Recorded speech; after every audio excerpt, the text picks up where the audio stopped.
ना, टेंशन लेके पैसा कमाने के आरसीएम से के अलावा बहुत ऑप्शन है सर। टेंशन लेके पैसा कमाने के आरसीएम से बढ़िया बहुत ऑप्शन मिल जाएंगे। ये तो वो ऑप्शन है जहां बिना टेंशन के एंजॉय के साथ डांस करते हुए मस्ती करते हुए रात को सोए तो जैसे ही आंख बंद करी लाइट बंद करी अगले 3 मिनट में नींद आ जाए उसको बोलते हैं रियल लीडर। कोई तनाव ही घर में नहीं और 10 मिनट का कुछ और घूम रहा है, अपलाइन के बारे में कुछ घूम रहा है, नींद उसको कड़वड़ खा रही, इसका तो अभी वो मैच्योर लीडर।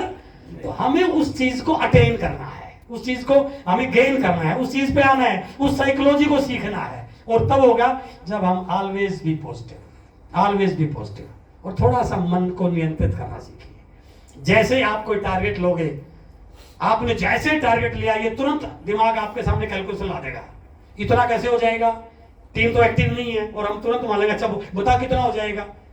करते करते छोटे से टारगेट बढ़ जाते हैं क्योंकि मन वही कमांड देगा जो उसको करना आसान लगेगा। बट दुनिया में विजेता वो नहीं बनते जो उतना काम करे जो मन को स्वीकार हो।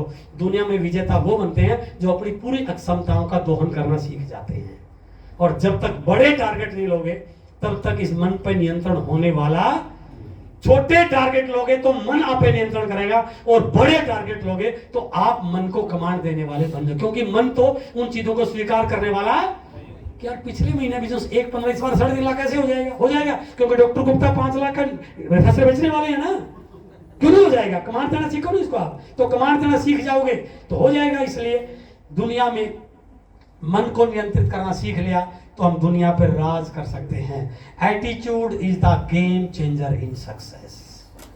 चीजें कैसे दिखती हैं, अक्सर आम लोगों की मानसिकता क्या है, वो दुनिया को किस नजर से देख रहे हैं, इसके बारे में सोचिए। यदि मैंने काला चश्मा लगा लिया तो आप सबके कपड़े मुझे कैसे दिखेंगे, तो क्या आपने काले कपड़े पहन रखे हैं? लेकिन मैं क्या कहूंगा, सबने काले पहने हुए हैं। यदि मैं पीला चश्मा लगा तो सबके ऊपर पीले दिखेंगे। इसका मतलब ये हुआ कि मुझे जो दिख रहा है वो सच्चाई नहीं है। जो मुझे दिख रहा है, जो मुझे फील हो रहा है, जो मेरा दिमाग मुझे कमांड दे रहा है वो सच्चाई नहीं है, वो झूठ है। वो तो वो है जैसा चश्मा मैंने लगा रखा है। इसका मतलब दुनिया वैसी नहीं है जैसी मुझे दिख रही है। दुनिया तो कुछ और है। दुनिया मुझे वैसी दिख रही जैसा चश्मा मैंने, चश्मा बदल लो तो दुनिया वैसी दिखने लग जाएगी जैसे दुनिया है। हमें इस चीज को सीखने की जरूरत है। मुझे लग रहा है कि 40 नहीं होगा, क्यों नहीं होगा, क्योंकि मैंने अब दिमाग पे वही कमांड दे कि 40 कैसे हो जाएगा, 70 कैसे हो जाएगा, 1.15 रोटी क्यों हो सकती है आपकी, इस महीने में नहीं रोटी आ सकती है। आप प्लान दिखाइए, लोगों के पास जाइए, रिटेलिंग पे फोकस कीजिए, डायमंड कलर पे फोकस कीजिए, इस महीने रोटी हो सकती है, पिछले महीने मैंने प्रयास करनी हुई, इस महीने कर लूंगा मैं। तो इसलिए आपको ये सीखना है, attitude is the game changer in success. और एक बहुत बड़ी खोज, इस दुनिया की अब तक की सबसे बड़ी खोज, उसके बारे में एक फोटो आपको दिखा रहा हूं। ये है ओप्रा विनफ्रे, बहुत बड़ी स्टेज के संचालक। उन्होंने एक लाइन लिखी है, the greatest discovery of all time. इस दुनिया की अब तक की सबसे बड़ी खोज क्या है, that is that a person can change his future by merely changing his attitude. एक व्यक्ति केवल अपना नजरिया बदल के, अपनी सोच को बदल करके अपनी पूरी जिंदगी को बदल सकता है। ज्यादातर लोगों की मानसिकता वही होती है कि जो हो रहा है उसी से जिंदगी में बहुत कम लोग, एक किताब है कॉपी, उसमें स्पष्ट लिखा है दुनिया को 2 कैटेगरी में बांटा गया है। One is 95% and the second is 5%। दुनिया के बहुत कम लोग हैं जो 5% कैटेगरी में होते हैं, बाकी की दुनिया तो 95% में ही होती है। क्यों होती है? क्योंकि वो 95% लोग उतना ही सोचते हैं जितना उनको बताया जाता है, जितना वो देख रहे हैं, उसी से उनका माइंडसेट, उसी से उनकी माइंड प्रोग्रामिंग डेवलप होती है। मैं जिस घर में पैदा हुआ, मैंने जो बचपन से देखा, जो अनुभव किया, उनकी फाइलें मेरे दिमाग में फीड होना शुरू होगी। मैंने मेरे पिताजी को बार बार ये कहते देखा, पैसे पेड़ों पर नहीं लगते हैं, पैसा कमाना कितना मुश्किल है, आज के दिन में बहुत महंगाई बढ़ रही है, आज थोड़ी सी बदलाव बहुत बड़ी बात है। मैंने बचपन से इन चीजों को सुना तो मेरे दिमाग में ये पिक्चर बैठ गई कि बड़ा पैसा कमाना इतना आसान, कोई मुझे पैसों का खजाना खोल के भी दिखाए तो भी मुझे यकीन होने वाला। और कोई बता भी तो मुझे लगेगा मेरे से लेने वाला नहीं है, मेरे से होने वाला नहीं है। क्यों? क्योंकि मैंने अपने दिमाग को ऐसी कमांड दे दी, ऐसा सॉफ्टवेयर डेवलप कर लिया, ऐसी प्रोग्रामिंग कर ली कि ऐसा होने वाला। और जो मैंने प्रोग्रामिंग कर ली, रिजल्ट कैसे आएंगे? बीज मैंने बोया टमाटर का है तो आलू पैदा हो जाएंगे क्या? तो जो बीज यहां डाल दिया वही तो होना। और ज्यादातर लोग 95% लोग क्यों जिंदगी भर 95 में रहते हैं? क्योंकि वो अपने भूतकाल को देख करके भविष्य की प्लानिंग करते हैं। वो पिछली कैलकुलेशन करते हैं, पिछले 5 साल में क्या हुआ, जो पिछले 5 साल में वही अगले 5 साल में होने वाला है।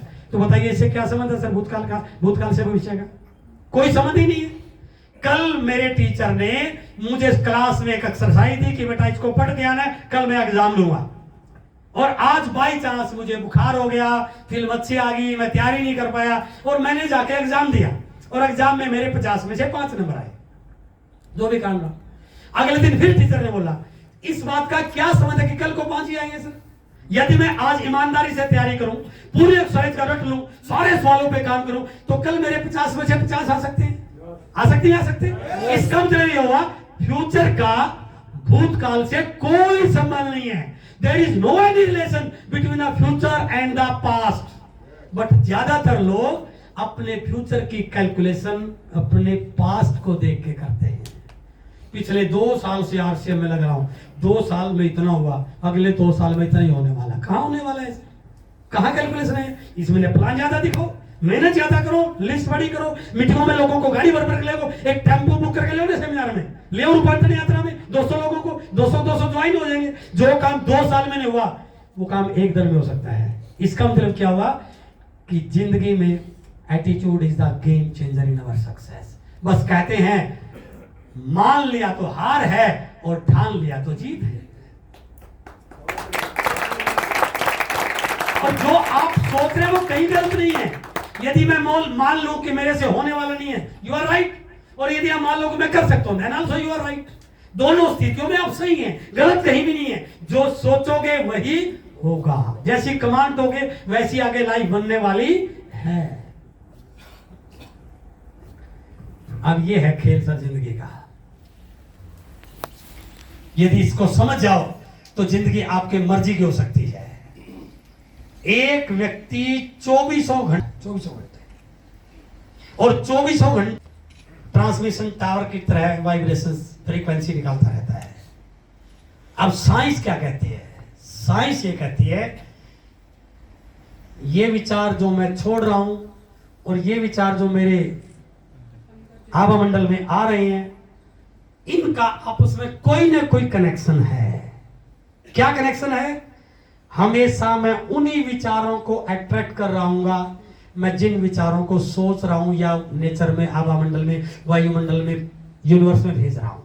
ये साइंटिफिक खोज है, फिजिक्स का लॉ है कि इस दुनिया में हर व्यक्ति दूसरी अपने जैसी वस्तु को अट्रैक्ट करती है। क्वांटम फिजिक्स में भी इसको खोज किया गया कि ये जो लॉ ऑफ अट्रैक्शन है ये विचारों पर भी लागू होता है। सेम फ्रीक्वेंसी के विचार दूसरे सेम फ्रीक्वेंसी के विचारों को लगातार अट्रैक्ट करते रहते हैं। मैंने पिछले बार एक टीवी का एग्जांपल दिया था, वो बिल्कुल समझने का है कि हमने यदि अपने घर में जी सिनेमा लगाना है तो हम रिमोट को उठाएंगे और मेरे टीवी में जी सिनेमा 115 नंबर चैनल पर है। जैसे मैं 115 प्रेस करूंगा तो जी सिनेमा लग जाएगा, फिल्म आ जाएगी। इसके पीछे साइंस क्या काम कर रही है? जहां से जी सिनेमा टेलीकास्ट हो रहा है वहां की फ्रीक्वेंसी और मेरे टीवी में 115 की फ्रीक्वेंसी सेम है और जैसे फ्रीक्वेंसी मिली फिल्म आ गई। इस जीवन में भी वही फिल्म चलती है जब 2 फ्रीक्वेंसी मैच हो जाती है। तो आपका भविष्य कैसा बनेगा वो इस बात पे डिपेंड कर रहा है कि आप किस प्रकार की थॉट प्रोसेस को अपने जीवन में इंप्लीमेंट कर रहे हो। मैं सोच रहा हूं, अब कई बार रात को हम जब ड्रामनी फिल्म देखते हैं तो रात को ड्रामनी सपने आते हैं कि नहीं आते? yes. क्यों आते हैं? क्योंकि वो विचार उन्हीं विचारों को अट्रैक्ट कर रहा है। हम तो सो गए लेकिन विचार तो 24 आवर चलते रहते हैं ना। तो हम यदि इस चीज को समझ लें कि ये मेरे हाथ में नहीं है, ये मेरे हाथ में है, इस पे कंट्रोल किया जा सकता है, इस पे कंट्रोल करके मेरा आभा मंडल कैसा बनेगा वो इस बात पे डिपेंड करता है कि मैं किस प्रकार की थॉट प्रोसेस को रोज सोचता हूं, किन विचारों के साथ जीता हूं, किन विचारों के साथ उठता हूं, किन विचारों के साथ सोता हूं। और ये कहा गया है इस दुनिया में 99% लोग नेगेटिव विचारों के साथ ही उठते बैठते रहते हैं। बुराई करना, कमियां निकालना, गालियां देना। लोग तो भगवान को भी गाली देते हैं, पता नहीं किस बुरे नक्षत्र में पैदा हुआ था, गाली दे रहा उस भगवान को। वो भी सोच रहा होगा गलती किसको मैंने पैदा करके, इसको कुछ पशु बनाना चाहिए था। अरे इंसान के रूप, ये बोला गया इस यूनिवर्स की अनुपम कृति इंसान है सर, अनुपम कृति। उसने इंसान बना दिया, इससे बड़ी बात क्या हो सकती है सर? बट वो इंसान बन के दुखी है बेचारा। अगली बार भगवान उसका हिसाब कर रहा है, तुझे कुछ और बनाऊंगा। तो मेरा कहने का मतलब क्या है कि आप इस चीज को समझिए, हम जो विचार यूनिवर्स को दे रहे हैं, ये यूनिवर्स वैसे ही विचारों को हमारे पास भेज रहे, क्योंकि सेम फ्रीक्वेंसी के विचार अट्रैक्ट करते हैं। अब मैं कैसे विचारों को सोचूंगा, किसके हाथ में है? नेगेटिव क्या सोचते हैं, रहा नहीं जाता है। इसका तरीका मेडिटेशन। मेडिटेशन विचारों पे कंट्रोल करना है तो उसमें 10 मिनट मौन में बैठने की आदत डालिए सर। मेरी किताब है सोच बदलो सितारे बदलेंगे, उसमें इस पार्ट को डीपली बताया गया है कि कैसे आप थॉट प्रोसेस को कंट्रोल कर सकते हैं। क्योंकि 60,000 विचार रोज आएंगे, नेगेटिव भी आएंगे, पॉजिटिव सारे आएंगे, बट आपको कौन से पे कंट्रोल करना है, it is in your hands. जिस दिन आप अपने विचारों को सिलेक्ट करना, अपने विचारों पे कंट्रोल करना, अपने विचारों को कमांड देना सीख गए, तो आप अपनी मन चाही दुनिया बना सकते हैं। अभी अगली लाइन में आने वाला है। अब क्या है, जैसा यूनिवर्स को भेजेंगे वैसा ही आपके पास लौट के आएगा, ये नियम है।